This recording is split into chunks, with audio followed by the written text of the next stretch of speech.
Hey, what's poppin', Lump Squad? It's Lump King, and today we're gonna be reviewing Full Metal Alchemist, the live-action movie, the Netflix original. So I have to say I enjoyed this movie the most, but it had its ups and downs. So before I dive into this review, if you like this video, consider subscribing and punching that like button. Also follow me on my socials. Link will be in the description. Twitter at OG Lumpking, and join my Discord if you feel free. But anyhow, without further ado, let's get it.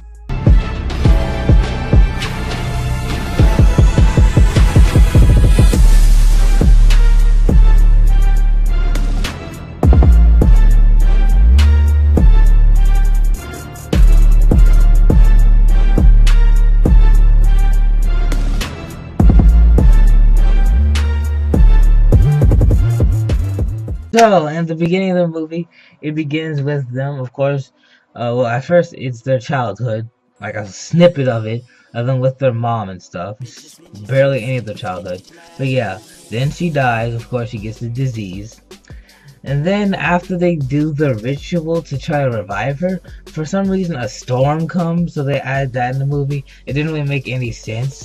So they had a storm, and it didn't even actually show them, lose. Al literally was like, it was like a storm, cyclone, whatever. He started flying in the air and then he disappeared. So how in the world does Al lose his body? It didn't really make sense. So yeah, and then they totally have a huge time skip all the way to where they're in the desert place trying to stop the false priest or whatever, and saying he has the power of God and stuff. He's just using alchemy. So that was a big bad part on the movie side. How they totally had a huge time skip. They should have had at least a minute or two showing some of what they did in the childhood, like when they met Winry and stuff, which she's later in the movie. But they don't show any of their childhood whatsoever. So that wasn't really good for the movie. So I was like, what? They go from this, for some reason there's a storm. Storm doesn't make any sense. And then they're huge time skipping fast forward, and they skipped a lot of stuff. Like they skipped the beginning part of the anime where they try to get the freezing or the ice alchemist and all that stuff. And yeah, then later on they show Ed when he's sleeping. He's a nightmare, and it shows how he lost his arm and leg. But the thing that didn't really make sense is that when he did it, he wasn't like an adult, and it didn't show him lose it when he was a kid. I'm like, oh, okay. So what if someone's watching this and they haven't seen the anime? They'll be so confused. We know somewhat what's happening, but they're like, so he's a kid, then he grows up, and then he loses his limbs. So yeah, that wasn't very clear and didn't really make sense. Anyhow, we're still just bashing it. I have to say, overall, I enjoyed this movie. It's a good movie. I'll probably give it like a 6 out of 10. Yeah. So pretty much everything was on point. Most of the movie, like the characters on point, the plot. Okay, with the plot, they have the major plot points. They don't have every little thing because some things they skip over. And yeah, but the thing that really was messed up is the ending. The ending of the movie is totally different. And then the other thing is, I believe there will be a sequel, because yeah, they make a perfect setup for a sequel. Because spoiler alert, this is gonna have spoilers anyway. The Al doesn't get his body back, and that happens at the end of the Full Metal Alchemist Brotherhood anime, and they're following Brotherhood, and that never happened, and a lot of other things happen. So yeah, anyhow, the characters are on point. Ed acted exactly like Ed. They even made shorty jokes, like he was short and puny and stuff like they did in the anime. Al didn't even really do much. Like Al, he pretty much acted the same as he did in the anime. I feel like he just didn't contribute as much. He didn't talk very often at all. Like even less than he did in the anime. And then Winry, she also acted pretty on point. But I don't understand why she had brown hair, or she's a brunette. It didn't really make any sense. Like, is it really that hard to get a blonde wig for her? You already have one for Ed. Why is it so hard to get another one for her? She was blonde, not brunette, so it didn't really make sense. I don't know why. Maybe the only thing I can think of is why they did that is they didn't want people to get confused with both of them. if they had two with blonde hair. You still should be able to tell the difference because of their face. Characters all acted how they did in the anime, and they, looked sort of on point. Of course, if they're Asian and in the Japanese, and of course they're not. They're like European and white in the anime. But we don't. That doesn't really matter that much because the characters, mostly what they look like, their design was on point. And then even they got to even the detail of like Ed's automail, like his arm and legs looked just like how it did in the anime. That was pretty good too. But some of the other effects, like the CGI and stuff, it was kind of cheesy at points, and the alchemy was kind of lame too. Like literally one of the coolest moments of the whole entire movie was the beginning when Ed summons his spear. That was really dope too. I love that scene. I was like, ooh, okay. And then I really liked Roy Mustang's fire scene where he was just burning freaking, yeah, it was Envy, burning her alive. That was awesome. But yeah, overall the freaking alchemy wasn't that interesting, or it wasn't that cool to look at or whatever. They didn't make it look cool enough. And then for the they didn't add anything to the story. Like even the Death Note live action movie added things to the story. They didn't really add anything to the story. Alright?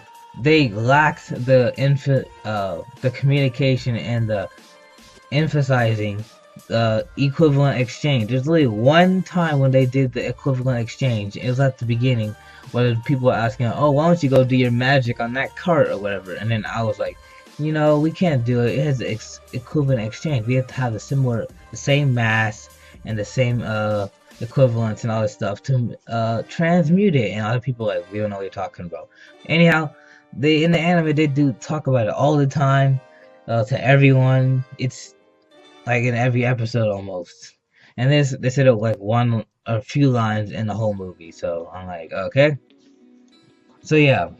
Overall, the movie was just very similar to the anime, but it was missing a lot of parts at the same time. It was basically, yes, nothing more and nothing less. Well, no, what I'm talking about is something less. But like, they didn't add anything to the movie. Like I said, the Death Note, they should have added something else to make it interesting, or maybe make the movie its own thing, but it didn't. And then they had random characters, like they had General Hankuro. Like I'm pretty sure that was supposed to be General Bradley, but that didn't make any sense. Like why would you just have this random dude named General Hankuro? Why couldn't you have Bradley? So that didn't make any sense.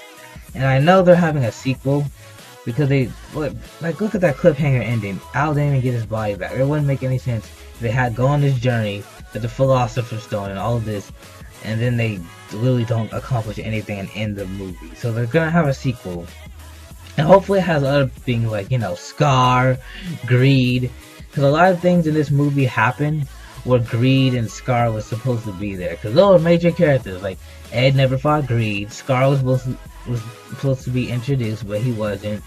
And then when they went to the Lab 5, the secret lab, Ed was supposed to fight number 48. Both of them were supposed to fight number 48. The guy who's also trapped in a body of armor like Al. That never happened.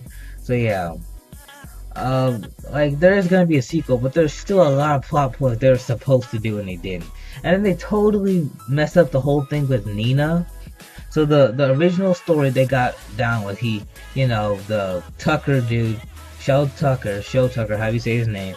Kills his daughter and transmutes his dog and his daughter to keep his job, and then he gets arrested or whatever. But then they make it where Envy pretended to be Roy Mustang, which didn't happen. She actually pretended to be the other girl, Roy Mustang's assistant. I forgot her name.